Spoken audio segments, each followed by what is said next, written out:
What's up, Wholesale Nation? I'm Undrea King. And I'm Andy Speed.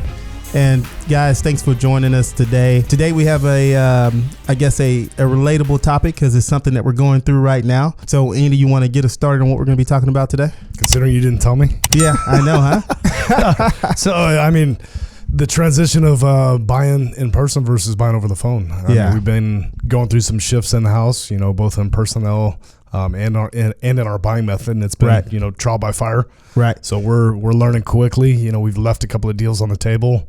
Mm-hmm. You know, I mean that's basically our transition. So we want to be transparent in our business, what we're going through, and you know, hopefully our struggles and our victories will help somebody. Yeah, perfect. And we'll talk about both because we've had transitions. I guess we've lost deals both ways. We've lost deals from going on appointments. We've lost deals from not going on appointments. So so we'll talk about both. But before we get started, just a few things for those who hadn't had a chance to go in to give us a thumbs up. Please go to as you listen to this podcast, give us a thumbs up, like, share this with a friend. If you have anyone that's looking to get started in real estate, you know, share this with them. Right. We do this. We don't earn any money from this or anything like this. We do this all for free. Right. And it's just content for the new and the experienced wholesaler. Right. So we do it for both. So definitely go on there and do that. We also put this out on YouTube. You can check it out there as well. We usually have that out at least a week or so afterwards. Right. So check it out both ways. All right. So we'll get right into today's topic. So we'll call it transitioning from going belly to belly. Right. And Andy always has this like picture of the guy with the belly, but going from belly to belly to buying over the phone. Right. And so I'd like to step back a little bit of kind of the reasons why we decided to do this. Right. And I guess I'll go first since I'm talking. Yeah. Yeah. So for me, it happened probably about 3 or 4 months ago. Right. We had a transition with our lead manager. Traditionally, our business has been, for those who know us and we've listened to some of the other podcasts, the way we've traditionally ran our business is that we've always had a lead manager answering the phone. That the lead manager comes in and passes takes the phone call, sets an appointment for our salespeople to go out. So kind of the traditional. When you say that's kind of like traditional wholesaling, that's right. You know, yeah, 1990s wholesaling model. Right. So wholesaling 101, nothing wrong with it, right? But you know, I guess in that transition when our lead manager moved, it may have been that time. I can't remember exactly what happened, but I was answering the phones. Right. And there was a lead that came in on the south side of Houston. I was like, man, the guy told me what the price was. It was like $30,000. And I was like, man, this thing is a steal where this guy is giving it at. Right. And but I felt like I was compelled to just follow the process. Right. And it was a Friday. They could tell the guy was like at a barbecue or something like that. I could have locked it down, but I was like, you know what? I'm going to set it up for our salespeople so they can do their thing. They can get paid and they can make it happen. So that's what I did. I was the lead manager and I acted as a lead manager. I set the appointment. So you can imagine what happened on that Monday when our salesperson called and said, hey, I'm on the way. The guy said, we've already sold the property. All right. And I saw that happen time and time again. We had that happen to where by the time we got there, the deal was done. Especially when we started doing, I don't know if anyone's ever done like PPC. I think we saw it more when we switched to doing PPC. Than anything else. Like, yeah, absolutely. We didn't get there in time and the deal was gone. And so that's where I think I saw it. Man, what about you?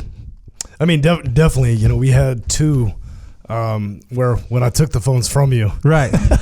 we had two where I'd set up the appointments and it wasn't necessarily, you know, the guy's giving it away, what have you. Right. But I was able to get the person down to a number on the phone that made sense for us. Right. You know, based on what they told us or told me, they were ready to make a decision. So I, you know, confirmed, of course, I pre-qualified to the sense that I said, you know, if we can come to this number when we come out there, are you ready to make a decision? Yeah, absolutely. I'm ready to make a decision now. Right. You know, we get out there one of them was on Friday, one of them was on Monday, and the number's different. The number's changed. Right. One of them was up 10K. The next one was up 6K. Actually, that was our offer. Right. She was ready to accept 30 on the phone in her emotional state, et cetera. We get out there, we offer 36 and she's not ready to sign. Right. So at that point, I mean, that was incredibly frustrating for me because I could have signed up both of those deals for less. Right.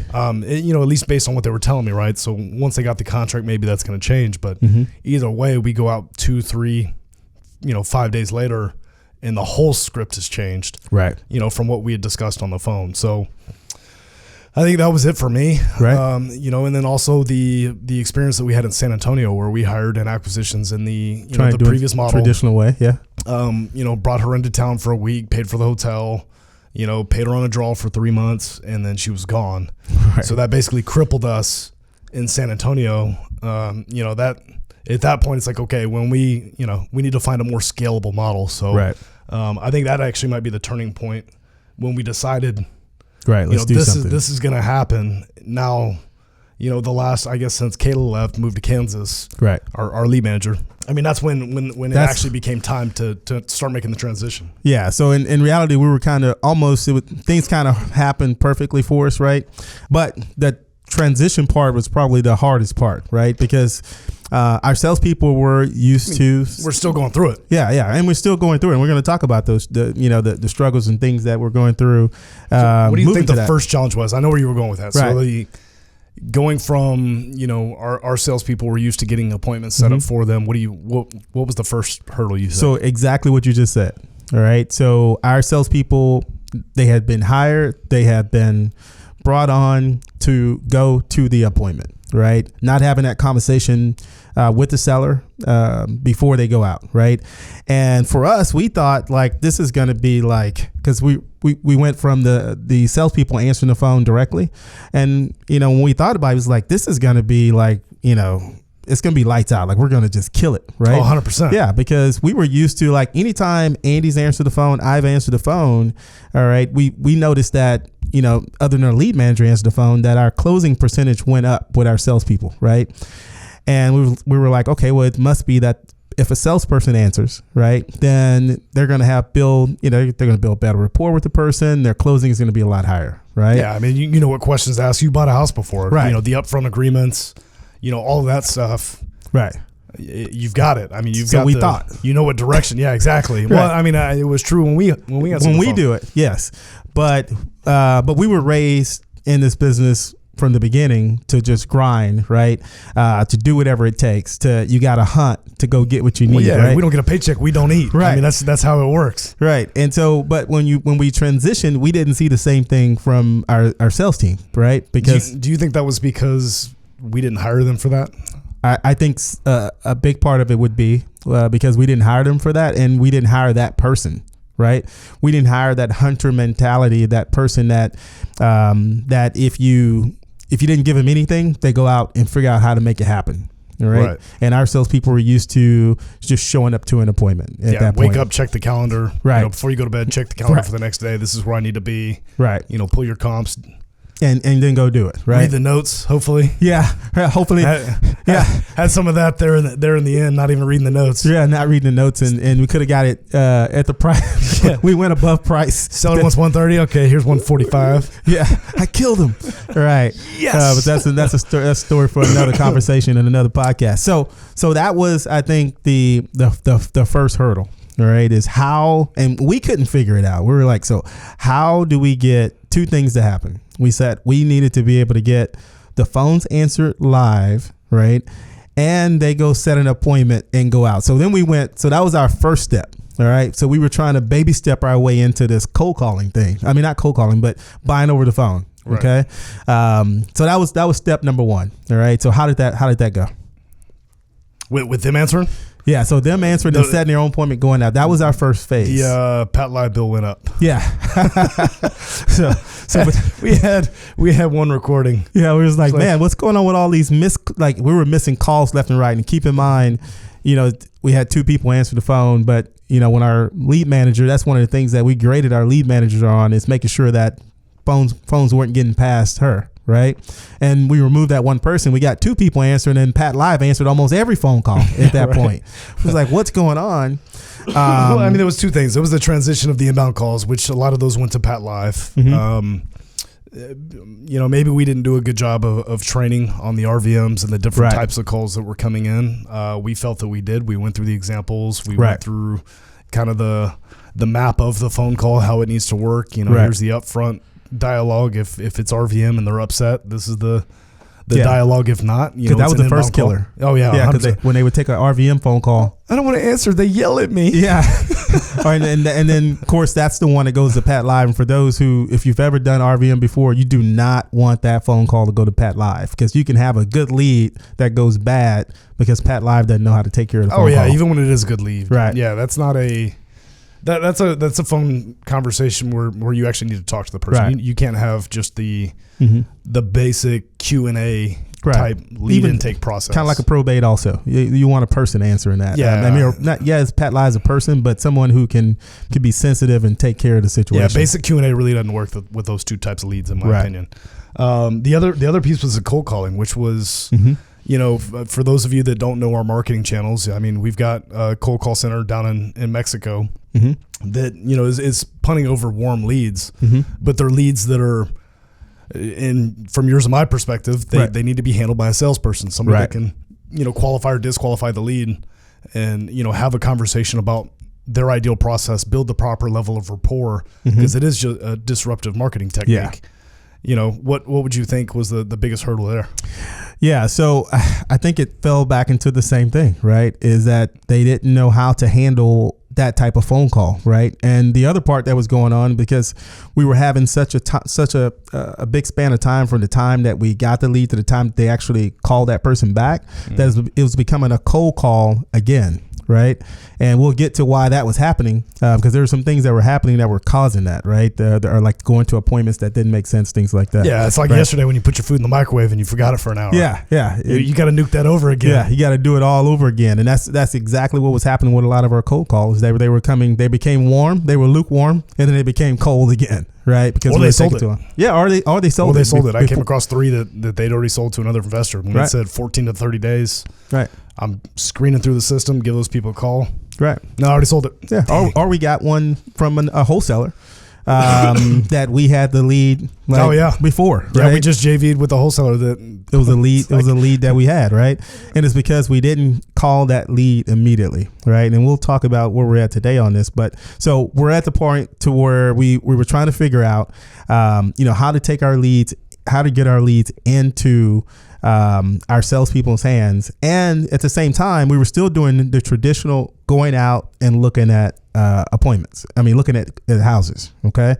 So then we started, how do we solve that problem? Keep in mind, this whole time we're trying to solve for having the salespeople, trying to make it easier for the salesperson.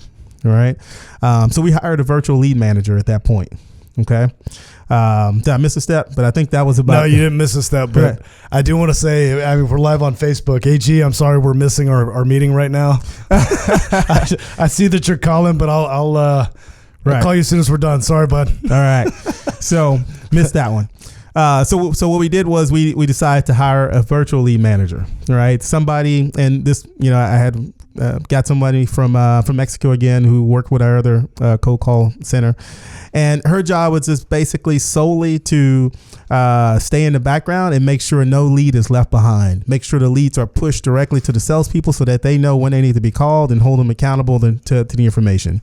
The other thing is that because they were still going out to appointments, to be able to take notes and things like that from our salespeople, put it in the system. So basically just keeping up with the communication for all the leads so the salesperson could just know what to call and get to the appointment and do their thing. There's many reasons why we did that. And I'm kind of struggling where to go on this. Yeah.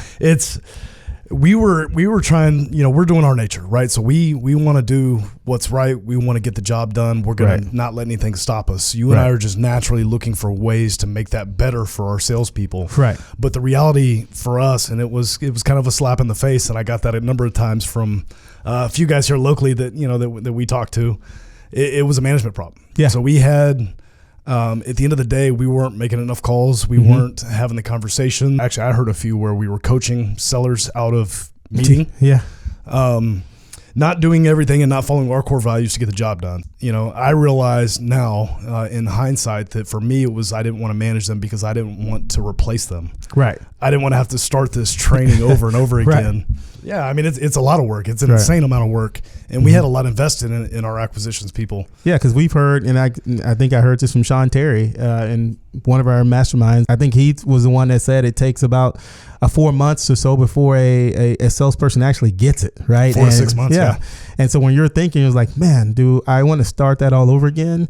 And I think now we've learned now that if you need to start it over as soon as possible. Yeah, right? 100%. And it's been a challenge, right? For the last, the first 2 weeks that we've got the new crew that's coming in the office. We're making offers over the phone, right? For me, it was go home, at 4 o'clock and then work until midnight, and it just started putting a drain on my body because, I'm still single. There was a couple nights where I went out and it's just like, man, I'm getting behind. I'm getting behind my body. I'm getting sick.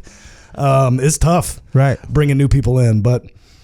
So let's fast forward. So we did have that issue. We had the management issue, and it was a fear of having to replace them and go through the basics and do that hand holding. And, there is no easy way to train a salesperson. It's just experience. And, we have been blessed with a couple of guys that they're not afraid to fail. They know they suck. Right. They want to get better, and they're not afraid to suck. Right. Yeah. So we went from there. So we're fast forward now. So we got the virtual lead manager. She got plugged in, started doing her thing. But we were still having the same problem, right? The lack of phone calls from the sales team. And then we started seeing like small things like going on appointments that don't make sense, right? Maybe to just get an appointment and go talk to somebody because that's what they felt comfortable doing. They felt comfortable going in the house, right? But then that day, they got a list of like 90 people to call that maybe they talked to 3 people on that list because they had that appointment to go to, right? And so we just could not figure out how do we solve this, right? They're going on an appointment, but then they can't make phone calls, right? And things like that. And so then we got stuck there for a little bit. Right. And we made the decision after the realization that it was a management problem. Right. This is who we are. Their job is to buy houses. I really don't care how many houses they go to. I don't care how many phone calls they make. Right.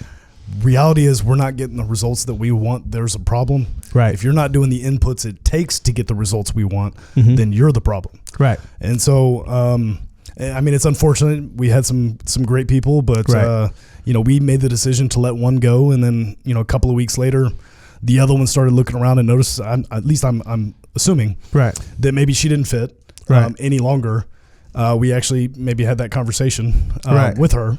And then, life experience changed for her, and she's moving to Colorado, or she's making a move, with her family. So it works out that, we're starting from scratch. And Yeah.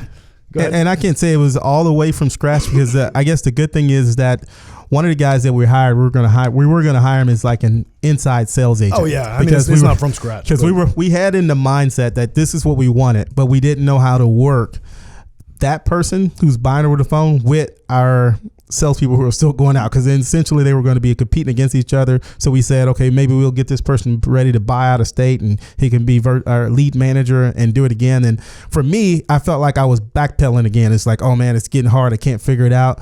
Guess what? The first thing that people do when you get uncomfortable, you go back to that comfortable ground. So when I hired that first salesperson as an ISA, the first thing I started thinking, oh man, we can just put him back as a lead manager and he can just set appointments. And then as he gets better, we'll have him buy out of town. But in the back of my mind, I'm thinking at the same time, but we're going to be back to square one because we're still going to have to solve the problem at one point, right? Yeah, you can call him an ISA all day long. Right. If you treat him like a lead manager, he's a lead manager. Yeah, I just gave him a different name, but he was going to be a lead manager. But it all worked out. Everything still was able to work out. So then we transitioned, right? We said, okay, we had the opportunity. Just I think we almost were like forced to move, right? If not, we may have tried to move back, but we hired 2 new salespeople. Right. Well, in that first week, we were talking about, in the mornings we're making phone calls, in the afternoons we're going on appointments. That first week, both of them had 3 or 4 appointments set in the same day. And it's like, guys, I can't be in 2 places. Well, I've never been at a house before. Right. Well, I don't know what we're going to do because I can't be on the southwest side of town and the northeast side of town at the same time. Right. 3 times in the same day. Yeah. So we were running into the same issue again. So we brought in new salespeople and I could say that that's the other problem that we were having with our other sales. And some of it was a training. It had to do with our training, is that they were just talking to the people to set an appointment. right? The conversation went, as they talked to the seller, okay, great. Well, we're going to come out and take a look at it, right? They wouldn't go any further past the sales process to see if the person was ready to sell today. And that's what was happening with our new people. And that's why we had like appointments left and right, because they were just selling the appointment. Yeah. And that was actually some great advice. If you are switching to buying over the phone, or even if you are going out to appointments, I mean, both of them work. I think both of them have pros and cons. Right. The thing that we were doing is we were jumping to, a relationship. Right. Right. So we don't even know if we want to date this seller yet. Right. We weren't having enough dialogue with them to find out if they fit our model. And then we're going to go drive, an hour and a half or an hour to go meet them. It's like, well, I don't even know if I want to meet them yet. Right. Let's have that conversation to make sure that we're a good fit, at least before we go out there. Right. Because I can stay on the phones and make 20 phone calls and potentially get myself another deal versus jumping on the first opportunity, right? You're not going to jump at the first opportunity that says yes. You're not going to just marry maybe you would marry the first person that says yes. But let's have an interview process first. Let's see if we're even compatible, good fit. If the house is a good fit, if you're ready to make a decision, like why would I drive, now in hindsight, why would I drive 2 hours when somebody's not even close to being ready to make a decision? But the funny thing is that we were wind back a year ago. That was the model. We did that every time. Every single time, right? If they have equity, we're going. We're going, right? And we just saw the times changing, right? In that, right? So we're missing some good deals because we were talking to the duds, right? So time started changing on it. So from there, so now we have new salespeople in place now. And so they've been with us, 3 weeks, 4 weeks? Yeah, 3 to 4 weeks. So what would you say today our biggest challenges? Today, I would say now it's still a training. They're still in a infancy mode, right? They're still trying to learn what to say to the sellers, right? Relating to the sellers, that kind of thing. So it's really just right now it's learning what to say, I would say. All right. As far as being able to get the right pricing, the comps, even repairs, right? A lot of people think that that's the hardest thing. That's not. Yeah, I don't think that's even close. That's not even close to the thing. It's because we're not there to. It's not about the house. It's going to be about the person, and getting them to realize that has probably been the first part of this has been the hardest. Because first it was okay. Here's the script, right? Then they went script. Right. And the funny thing about a lot of the scripts that are out there is that the script, they leave out the rapport building part, right? Yeah. I mean, like talk to the person. Yeah. I think the consciously incompetent. So as Shane would say, a guy that we work with quite a bit and I talk to quite a bit, wholesaler here in town. He talks about, you've got to get to the point where you're unconsciously competent. So right now the guys are still thinking about what they're going to say next. And, they're talking entirely too much. Right. We've got, I think that would be one of our biggest challenges is to where they can stay engaged in the phone call, engaged in the seller, and at least have the seller think that they really want to talk to them and are really interested in them. Right. And what's important to them and how they work. Right now, we're just treating them as a customer, and that's not a transaction. So that's what I'm telling the salespeople is that you'll get a certain amount of deals just doing transactional talking, right? They won't be your best deals, but you will catch somebody who's just desperate and wants to sell the house, right? You're going to get that. But their price aligns with our ability to perform. Right. You won't have spectacular closing. Congratulations, you got to lay down. Yeah, basic. Lay downs are going to happen. Now, what Andy was talking about is, having that quality conversation. And for those who hadn't had a chance to check it out, we use CallRail. Right. And so one of the nice features about CallRail is that it'll allow you to see how long, the percentage that your agent was talking and the percentage that your seller was talking. Right. And it's funny, like a lot of the conversations where the agent thought that, like our salesperson thought, man, I killed it. Right. And you look at the percentage, it's like the agent was talking 85% of the time and the seller was talking 15% of the time. Right. Yeah. And it should be the reverse. Yeah. Right. I mean, if you've ever had a conversation with somebody that you left the conversation, you were like, man, that went great. It's because you talked the whole dang time. Right. You talked entirely too much. And then we looked at, some of my phone calls and your phone calls. And I think my lowest for me was 58%. Right. On the grading scale. Most of them were up in the 70s. Right. And the one that was at 58, it was a 45-minute conversation, and we were just BSing. Yeah. So yeah. So I think that's a big part of it is that now that we have them in here is training how to have good quality conversation with people, that to ask open-ended questions to get the person talking. right, and engage in the conversation and get them to that 85%, and you get the 15% if you're driving the conversation the right way. All right, so funny story. So I had, being that we use CallRail and we're in Texas, only one person needs to know on the phone call if it's being recorded. I came over to Undrea's office late in the afternoon. It was probably like 4:30, 5 o'clock, about to wind it down for the day. Had you listened to a phone call, and it's an 11-minute phone call. So we're sitting there the whole time, and we're kind of pausing it and talking about what we would have said, and it was a pretty painful phone call. Right. Which is okay. That's fine. We're gonna get better. At like 8 minutes into it, our sales guy asked a question. I don't recall what it was, but I think it was like something along the lines of what happens next. So tell me a little bit about the decision making process. And Undrea had like a look of pain on his face over the first 8 minutes. The first 8 minutes, I was like, okay, this call is like, horrible. The questions are not right. And then all of a sudden, I hear this one question. I was like, okay, he woke up. He's like, wait a second, this is great. It's because I was standing in the room writing the question to ask up on the board. I'm only hearing half of the conversation, but I was in the room next door, and I heard the the crash and burn in process, and so I decided to go in there and see if I could try to save the call because it sounded like a potential lead. And it was pretty comical though. You should have seen Undrea's ears; they just perked up like, "Oh man, that was good." I was like, "Man, they're getting it." And so, but that tells you like if you ask the right question, because at that point when he asked that question, number one, he asked that question with confidence, right? It's like it was meant to be there. I didn't know he was reading it off the board from Andy, but the other thing is the seller started really talking at that point. Yeah, he started opening up, right? And it's just, it's those type of questions that really make a difference on whether you're going to get buy that house, number one, right? The person's got to know, like, and trust you. And if you just talking transactionally and you're just trying to buy just the house, most of the case, you're not going to do it. And we started seeing that, and we started having people saying, yes, I'll sell it.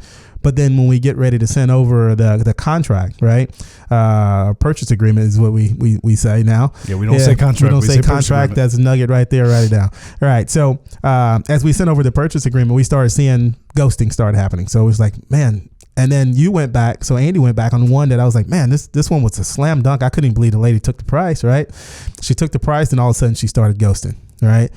And then you went back and you was like, did you listen to it? I was like, no, I only listened to like the second phone call. And then what did you find when you listened to it, though? Oh, I don't remember. I've listened to so many phone calls. This was the one when the lady stepped to 73. So you were like, hey, did you listen to it? And I knew when you said that. Incredible amount of opportunity in the discussion and how we need to treat it. Right. You can't treat these. We're buying the house. Right. Okay. I mean, I'm not saying you need to be rude, but you don't have to chase them like, you finally got the hottest girl in the world's number and you're going to just keep going after it. Right. They want to sell the house. We've already established that they want to sell it. We want to buy it. We're just trying to figure out how. Right. We're trying to figure out what's important to them, who they are, how they're making the decision, how we need to position ourselves to buy the house. Right. In that case, it was chase. Right. Just talking, selling. It's like, you don't have to sell her. We want to buy the house. She wants to sell the house. Right. Let's figure out how to make it happen and what we need to adapt to make sure that all of her objections are met, that, she has everything that she needs to make a decision and get this thing done. Right. We didn't do any of that. It was just, it became transactional. Right. Can I? And then the rapport building, I think this is one of your terms that you like to use, is that it can't be, you like mashed potatoes. I like mashed potatoes. Right. Oh yeah. It can't be, you like Buddha. Guess what? I'm a Buddhist. Right. Just so happened. In this case, this is my grandma's house. Well, I'm close to my grandma. Right. Okay. Okay. She don't care. She really doesn't care about that. Are you close to her grandma? Then she don't care. Right. But if you got her talking about the situation, that's a different story. Yeah. Right. But on the other end, when his conversation was 10 minutes talking about, or maybe not 10 minutes, probably felt like 10 minutes to her. Felt like 10 minutes listening to it. I'll tell you that. When he's telling his sob story about it, and she's like, oh yeah, Okay. Meanwhile, like right before that, she'd said that the house is vacant, and one of the reasons why she wants to sell is because it's not getting any better. Well, right. She just finished talking about grandma and how much she loved her grandma, how much she cared about her grandma in this house. Mm-hmm. That she had quote unquote PTSD after Hurricane Harvey had flooded. Right. I'm drawing on that stuff. I want to talk about how the house is alive. Right. Grandma's dead. Right. She is. And, I definitely wouldn't phrase it that way to her, but the house is alive and it needs to have new life. You know, a house that's vacant houses that are vacant do not like to be vacant. This thing is rapidly degrading year after year that it sits vacant. And she knows that the value is going down. You know, she'd already stated that her and her husband, you know, have talked about it. He's pushing her to close, to sell it. She's ready to make a decision finally. And then he's talking about how much he loves his grandma. Right. It's like, well, that doesn't help us get to the closing table. That just makes her want to hang on to the house even more. Right. Or maybe fix it up and do that stuff herself. Right. You know, we need to be the solution to her problem. The problem is the house is going down in value. She's paying for it. He's paying for it. It's causing conflict in their marriage. We didn't solve any of that. Right. But we love our grandma. Yeah. So the moral of that story is don't build false rapport. Right. Because the seller can feel it. It doesn't even give that feeling. Right. You never get there because that person, because it almost sounds like the person's making it up, right? And it's just everything you say, they're like right there and they got the same problem. Right. 100%. Even down to the restaurant. Oh, you're in Texas City. You ever eat at this restaurant? Right. I love this restaurant. Funny story about this restaurant. She's like, I don't give a shit about this restaurant. Right. Yeah. Now, if she would have said, hey, funny story about this restaurant, man, then I'm in the conversation. Oh, really? You know, when I was down there, I was talking to the chef too. He told me the same thing, blah, blah, blah. Yeah. If it doesn't go there, then you got to just move on. Yeah, move on. Right? Like, yeah. Then there was the another challenge that we've had is, well, why did you ask that? I don't know. Right. Yeah. So there needs to be a reason behind. Yeah. Like, my biggest thing is don't ask questions that you don't care to know the answer to. Right. And you can tell when someone asks that question because you just ask the question, the person give you the answer and you just move on. Oh, yeah. Right. That means you didn't really care. You was just asking a question just to you didn't know what else to say. Right. In the conversation. Right. And it's because it all boils down to listening. Right. When you're not actively listening to your seller to figure out exactly then you start making up stuff and start asking questions that don't make a lot of sense. Right. And so now, you know, I feel like, you know, that they are moving in the right direction. Right. 100%. And you know, I can tell you hands down, this is probably one of the best decisions we've made in a long time to be able to bring it in-house, to be able to buy, you know, throughout the Houston market, but we'll be able to buy everywhere here pretty soon. But really get the systems down, detail. But what we're able to do now that we weren't able to do before is that before we were going out to appointments, right? And we can only assume by closing percentages and things like that. We weren't spying with like little pins that had mics. So we can only role play and things like that to see what was going on and how they were communicating with our sellers. Right. But now we have them right here. We can listen, we can tweak, we can do 60-second coaching right on the spot, and we can make those adjustments and quickly get them better. And I don't really see that learning curve being a 4-month learning curve because they're constantly getting information, constantly getting corrected, getting attaboys. That was good. Change this. Right. And so I feel like they're going to get it a lot faster this way. Yeah. No, definitely. Yeah. And this is really the only way that I see that you can really scale this business up a lot faster. You know, like we said, we tried to move in San Antonio, man. We went to San Antonio. We interviewed people. We went to meetups to get to know people. We did a lot of things that if we did that, let's say we're going to move to 6 markets, that would take a lot of work to be able to do that. And it's almost impossible to be able to do that because that person's never going to feel like they're kind of a part of the team. They're out there flying by themselves. Right. But what are you seeing? What do you see for the future now that we've transitioned to that? I'm loving it. Yeah. You know, if I can buy over the phone and just the number of contracts that have gone out this week. Yeah. You know, we're 3 weeks into it with 2 new guys. Right. The number of contracts that have gone out in the last 2 weeks. I mean, and some of them have had some issues. You know, we've had 3 sellers ghost, been shopped. You know, our offer's been shopped, but that may be systemic issues, you know, of how we're presenting the offer and getting them to sign the contract. Right. Yeah, I think that's a natural part of it, right? As they get better, they'll be able to get past that, right? But either way, for new people to have that many verbal agreements, et cetera, it is pretty impressive and encouraging for the future. Right. You know, because it's not you and I doing it. It's 2 new guys that have been here for 3 weeks that didn't start making phone calls till their 2nd week. Right. So, and both of them, hats off to them. They were both, you know, begging me to make phone calls the first week. Right. And I'm like, wait a second, we got to get some foundational stuff. This is the business. This is definitely not afraid of the phones. Not afraid of the phones at all, which is and refreshing. The other thing is, you know, we look at our core values of yearn to learn. It's one of them is that they're not afraid to take the criticism, right? You know, they want you to listen in. Like every time I go in there, like I'll ask about like a certain phone call or something like that. And like John was like, well, let me pull up the call. Let me pull up the call rail. right? And that's something they want to listen to it. It's like something we didn't have before. It's like, I guess we were doing something different, but our other salespeople, they didn't like us to hear them, right? And they want to be. They want the criticism so they can get better at it, right? And so that's just refreshing to me for them to want that, right? So anything else on that? Any last words on that? It's going to take time, right? So don't be afraid to fail. I mean, which is obviously refreshing for us, having two guys that aren't afraid to fail. They kind of bought into everything that we were saying and took it as truth, right? Which it is. You know, you're gonna learn, you're gonna fail. It's okay. Let's learn from it. Let's move on. Right. The repetitive failure. There's enough nuances in this business and people in psychology, etc., to where you can't get froze up each time you mess up. Right. When that person ghosts you, it's okay. This is maybe what we could have done to avoid that next time. Right. Because there's going to be another opportunity. We're buying over the phone now. There's no 3.5 hours in the car per day. Right. You got 3.5 hours to make more phone calls, make more offers, and get more commitments. So it's definitely encouraging. I like where this business is at in that regard. We've seen enough houses to where we can make a pretty good estimate of repairs over the phone based on what the seller tells us. Right. And I think that's what gives us that competitive edge also. And you look at other companies out there, maybe they've never went face to face, things like that, or maybe they didn't do it long enough. Is that we've done it so long, like we can just give me the address and I can start you almost on your repairs, right? Yeah, exactly. What's the address? Give me the zip code and I'll get you started on your repair number. Ooh, one nugget that we did learn. We got a closing today.